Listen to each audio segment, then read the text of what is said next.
Hello friends, welcome to our channel.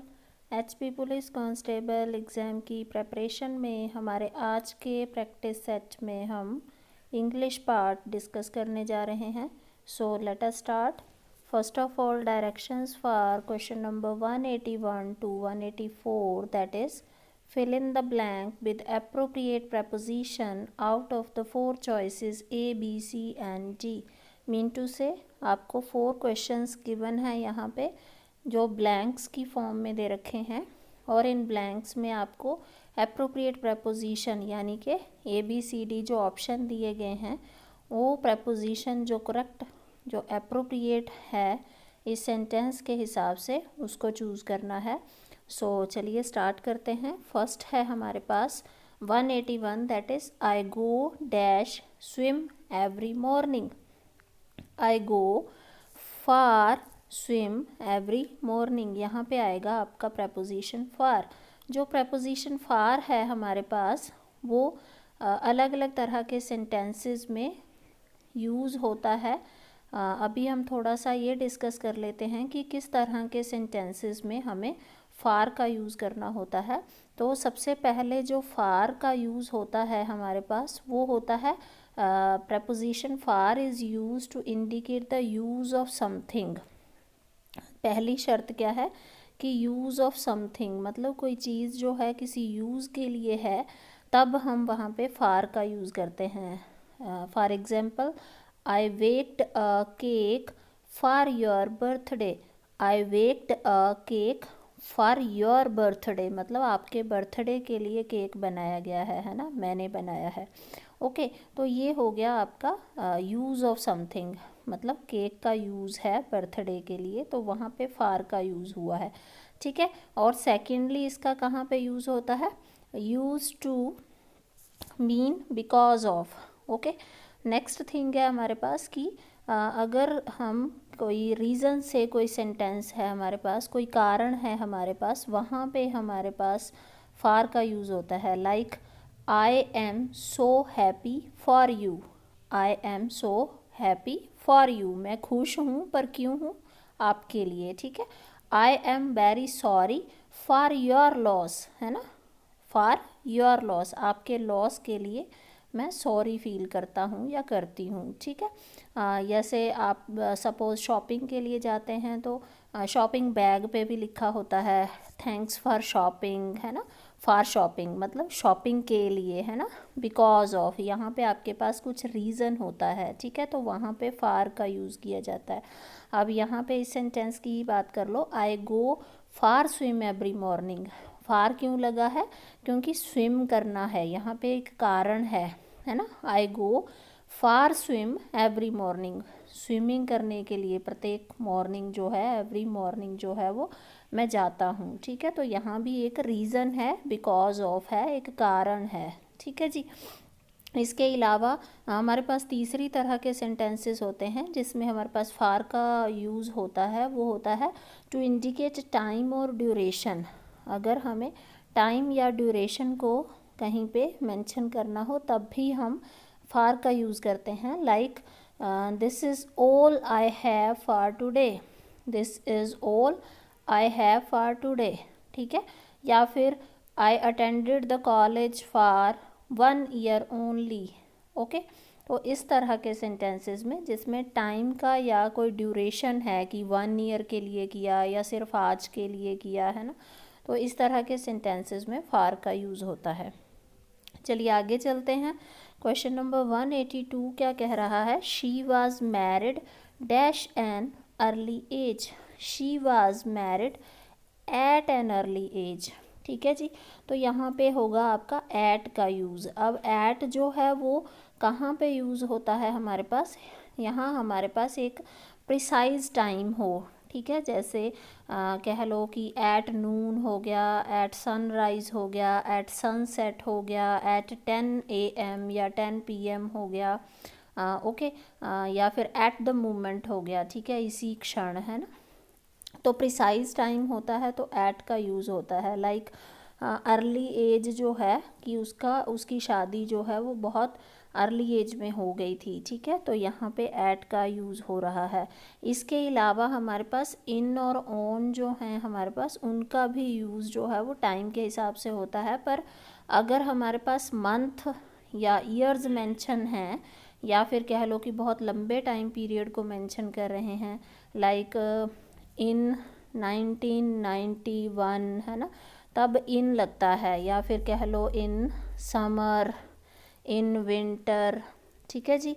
तो और इसके अलावा इन मई, इन जून, इस तरह से, है ना, तो वहाँ पे इन का यूज़ होता है। और इसके अलावा ऑन का भी यूज़ होता है, पर अगर हमारे पास डेज़ और डेट्स, मतलब डेट भी हो, डे भी हो, या कोई स्पेशल डे हो, तब ऑन का यूज़ होता है। Like on independence day, okay, या फिर on Sunday, on Monday, on 6 March, on 25 दिसंबर, है ना, तब ऑन का यूज़ होता है। तो ये थोड़ा सा टाइम के हिसाब से आपको याद रखना है कि कहाँ पे एट का यूज़ होगा, कहाँ पे इन का होगा और कहाँ पे ऑन का होगा, ठीक है जी।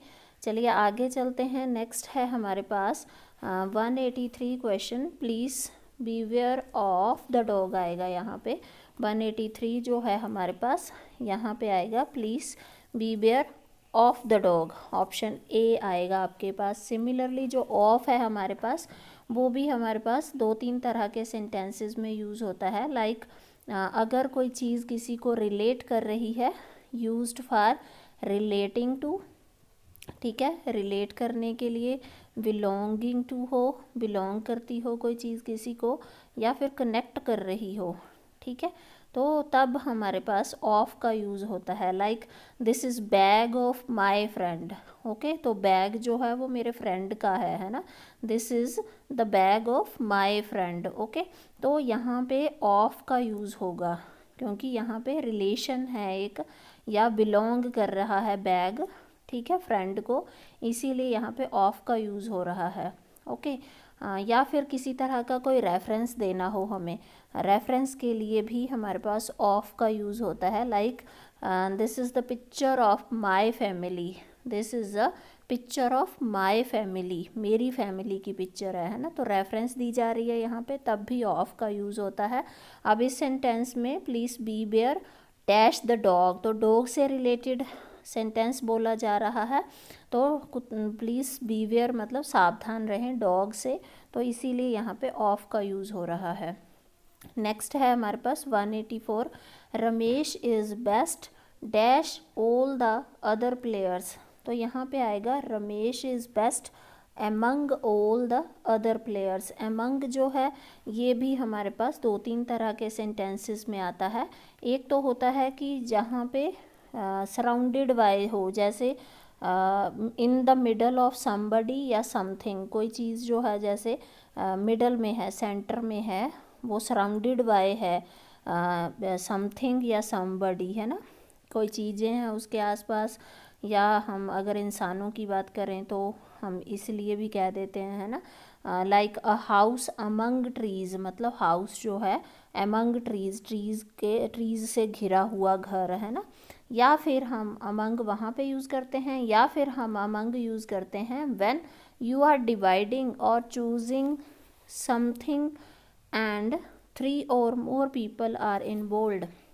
मीन टू से आप कुछ चूज़ कर रहे हो, आप डिवाइड कर रहे हो, मान लो कोई चीज़ें हैं आपके पास, उनको डिवाइड कर रहे हो, या सपोज़ आपके पास जैसे अब यहाँ पे प्लेयर्स हैं, ऑल द अदर प्लेयर्स, है ना, काफ़ी सारे प्लेयर्स हैं, तो उन प्लेयर्स में से आपको एक बेस्ट प्लेयर जो है वो चूज़ करना है, ठीक है। तो जब आप चूज़ करते हैं या डिवाइड करते हैं, ठीक है, समथिंग या समबडी, तो आपको वहाँ पे एक और शर्त है कि 3 से ज़्यादा लोग हैं अगर वहाँ पे, या चीज़ें हैं, तब हम अमंग का यूज़ करते हैं, ओके।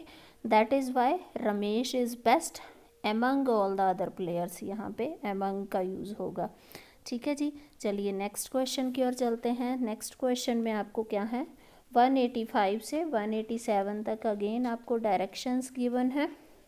चूज़ द वर्ड, यहाँ पे देखिए क्या है, choose the word closest in meaning to the given word, यहाँ पे जो शब्द आपको 185 से 187 तक गिवन है, वर्ड जो गिवन है उसका बिल्कुल क्लोजेस्ट जो मीनिंग है उसका, उसके बिल्कुल क्लोजेस्ट जो है वो गिवन ऑप्शंस में से कौन सा होगा ये पिक करना है आपको।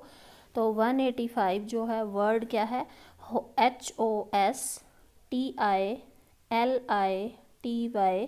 यानी कि हॉस्टिलिटी। हॉस्टिलिटी का मतलब होता है very strong feeling against something और समबडी, मतलब बहुत ही स्ट्रॉन्ग फीलिंग है आपको अगेंस्ट, किसी के अगेंस्ट, किसी चीज़ के अगेंस्ट या किसी पर्सन के अगेंस्ट, तब हम ये शब्द यूज़ करते हैं हॉस्टिलिटी। आप सिंपल भाषा में अगर बोलें तो इसको कह देते हैं शत्रुता। ठीक है जी, शत्रुता भी बन जाएगा ये, या फिर कहो कि very strong feeling against something या समबडी। ठीक है, तो इसका जो एग्जैक्ट मीनिंग जो शब्द इसका यहाँ पे है बनता है वो देख लेते हैं। ए है हमारे पास इलनेस, इलनेस का मतलब आपको पता है बीमारी होता है। एनमिटी जो होता है ENMITY, इसका मतलब होता है the feeling of hatred toward an enemy, मतलब अपने दुश्मन के प्रति, अपने एनिमी के प्रति जो एक फीलिंग होती है नफ़रत वाली, घृणा वाली, वो वाली फीलिंग होती है एनमिटी। ओके, थर्ड है डिस्टर्बेंस, डिस्टर्बेंस तो आपको पता ही है। और लास्ट है आपके पास जो शब्द TEROGATY, दिस इज डिरोगटरी। तो इसका मीनिंग होता है expressing a lack of respect, expressing a lack of respect. Lack of respect mean to say simply अगर हम बोलें तो अपमानजनक है ना, किसी का अपमान करना।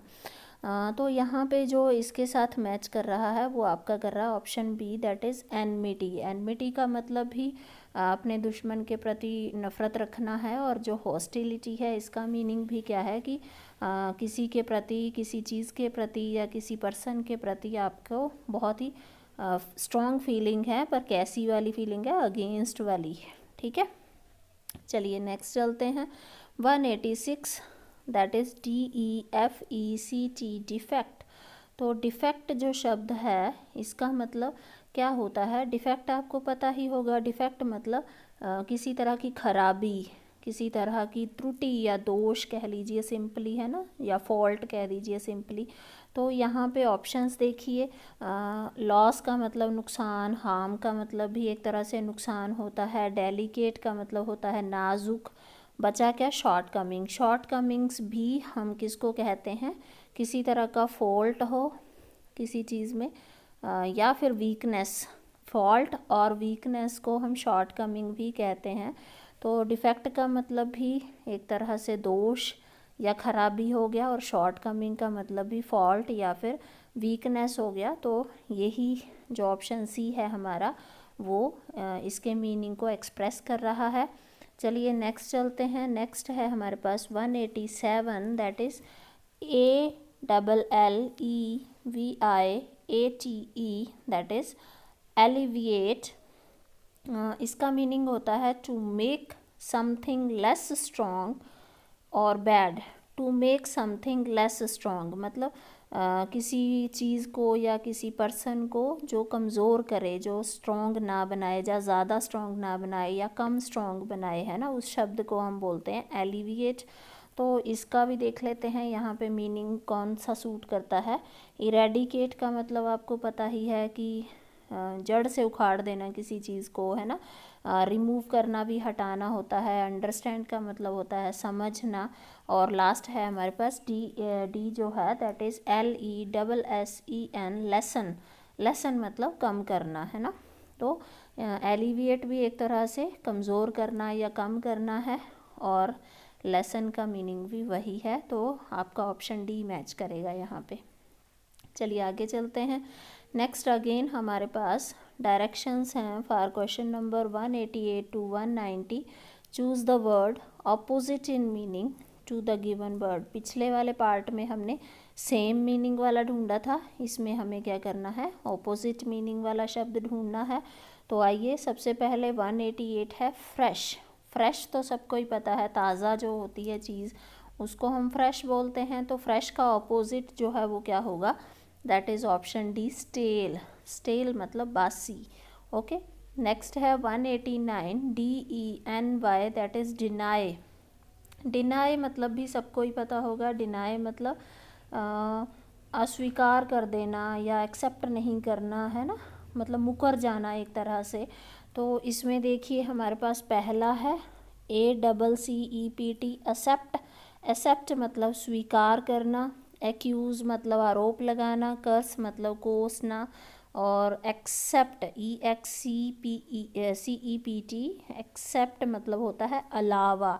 तो यहाँ पे डिनाई मतलब मुकर जाना और एक्सेप्ट मतलब स्वीकार करना। तो आपका ऑप्शन ए मैच कर रहा है यहाँ पे। नेक्स्ट चलते हैं 190 के ऊपर, दैट इज़ चीयरफुल। शब्द क्या है हमारे पास? चीयरफुल। चीयरफुल पर्सन हम किसको बोलते हैं? जो बहुत ही हंसमुख हो, है ना। चीयरफुल मतलब हंसमुख। तो हंसमुख का ऑपोजिट आपको पता ही है क्या होगा, दैट विल बी सैड। आपका ऑप्शन ए यहाँ पे सही होगा। हैप्पी का मतलब भी खुश ही होता है। एक्सपेंसिव का मतलब होता है कीमती। केयरलेस का मतलब आपको पता ही है लापरवाह होगा। तो बचता क्या है हमारे पास? सैड। सैड माने उदास। तो चीयरफुल अगर खुश होना है या हंसमुख होना होता है, तो सैड का मतलब उदास। ठीक है जी। तो आज के इस वीडियो में इतना ही। इसी तरह के और वीडियोस देखने के लिए लाइक करें, शेयर करें, सब्सक्राइब करें हमारे चैनल को। Thank you.